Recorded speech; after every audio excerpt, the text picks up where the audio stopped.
In a stunning turn of events, Max Verstappen has claimed his first ever victory at the Australian Grand Prix, leaving the world in awe of his sheer talent and skill on the track. But that's not all. We saw the old rivalry between Max Verstappen and his arch-rival Lewis Hamilton reignited again. Let's take a look at what happened between the two drivers.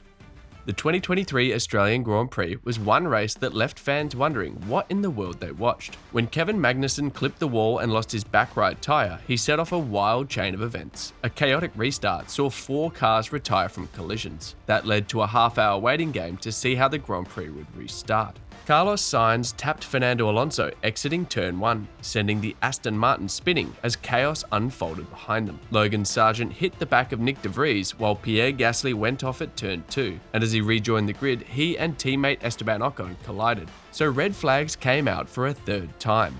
But the previous restart grid order was used, given that the drivers had not finished the first sector. A safety car rolling restart was used, and that was that. Verstappen emerged victorious. You're enjoying this video, right? You definitely don't want to miss out on other amazing videos. So all you have to do is hit the subscription button. It's that easy. Thanks for doing that. Let's move on. Verstappen started from pole at Albert Park, but found himself being passed by the Mercedes duo of George Russell and Lewis Hamilton on the opening lap. More often than not, wheel-to-wheel combat between Verstappen and Hamilton leads to contact, though this time it did not. Even though Verstappen complained over the radio at the time that Hamilton had pushed him off the track. Over the team radio, Verstappen fumed, saying he pushed me off the track. I was ahead at the apex. He pushed me off. The stewards did not agree, but ultimately it did not matter, as the untimely appearance of the afternoon's first red flags severely dented Russell's victory chances before a power unit failure then put the final nail in the coffin. Verstappen meanwhile went on to breeze past Hamilton with DRS and win his first Australian Grand Prix, with Hamilton claiming P2. After the race, Verstappen said, "From my side, I just tried to avoid the contact. It's quite clear on the rules what is allowed to do now on the outside, but clearly it's not followed. But that's okay. We had a good pace, we passed Hamilton anyway, but it's something for the next race to take into account." And as Verstappen was joined by Hamilton and P3 finisher Fernando Alonso for the post-race press conference, Verstappen was asked if he felt Hamilton overstepped the mark in that early battle. He said, "I think it was also quite careful. I think I could have been a little bit more aggressive, but on the other hand, I didn't want to have any damage on my car because I knew that we had a quick car. So even losing 1 or 2 spots was not the end of the world." A revived Hamilton, who finished second for his best result of the year, denied he was in the wrong. He said, "I thought it was pretty decent. He braked early and I braked late. I was fully up to his side, and I think we both left space for each other. I didn't run him off the road. He didn't turn in on me. We didn't touch, and that's racing." Despite the early close call, Verstappen was able to regain the lead, and once he did, never looked threatened,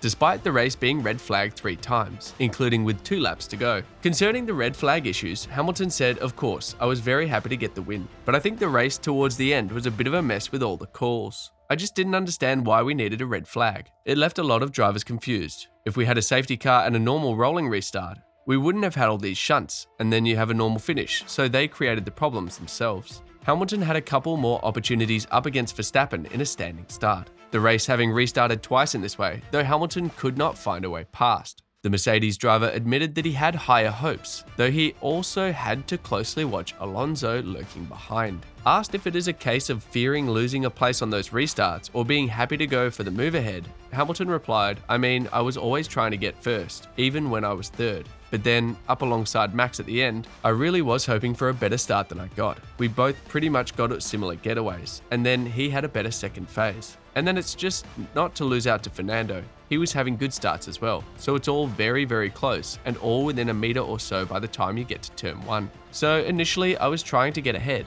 and then otherwise, you're just at the end not wanting to lose a position to the Aston." While Verstappen did pull away from Hamilton in the closing stages before another race stoppage, this was the first race of F1 2023 where it felt like the dominant Red Bull RB19 had truly been tested by a rival challenger. However, Verstappen does not want to say yet whether Mercedes and Aston Martin have closed the gap. He suggested, "I think it's also been the nature of the track with the very low deg. So I think that all made it a bit closer. The warm-up was also quite tricky. Some teams probably nailed it a bit better than others. So yeah, difficult to say. I think we need to go to a few more tracks to have a full understanding." Max Verstappen also questioned the number of red flags shown in Sunday's chaotic Australian Grand Prix, describing the race as a bit of a mess in general. There are sure to be questions asked about whether Formula One is putting entertainment ahead of sport following a race that featured 3 red flags and 2 grid restarts. The second one only 2 laps from the finish. That second restart produced a chaotic and extremely confusing finish to the race as a number of crashes ensued, causing a final red flag. The race then finished behind a safety car. The restart procedure was officially placed under investigation by the stewards, but effectively it stemmed from a desire on the part of the sport as a whole to finish races under race conditions.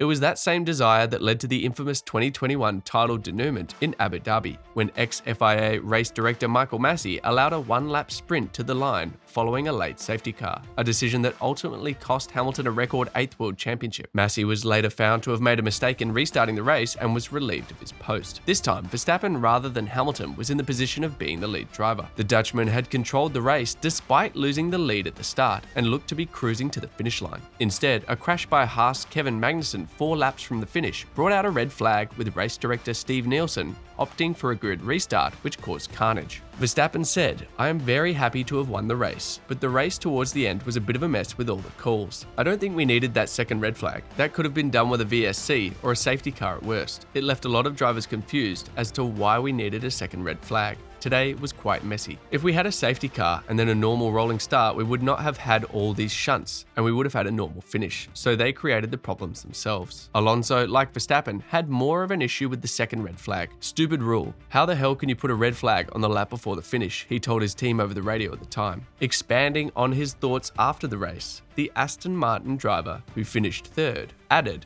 "I was surprised with all the red flags. The first one was because of a Williams in turn 6, but we went through there 1 lap behind the safety car and there was a little bit of gravel on the track, but nothing really too bad. Apparently 1 barrier wasn't fitted there. The FIA has more information than us, so if there is a red flag, it has to be for a reason. We will ask in Baku what was the reason for the second red flag. I know there was a piece of tyre debris in the straight, but the car was on the inside of turn 4, so it felt quite safe there. And the safety car is for those kinds of reasons. It was a different opinion for us, but the FIA has all the cards on the table, so we have to trust them in those kinds of situations." With Verstappen's Red Bull teammate Sergio Perez finishing down in P5, it means Verstappen has extended his lead in the Drivers' Championship to 15 points heading into the Azerbaijan Grand Prix. What's your thought on Hamilton's move on Verstappen? Let me know in the comments section below. That will be all for today's video. Thanks for staying tuned.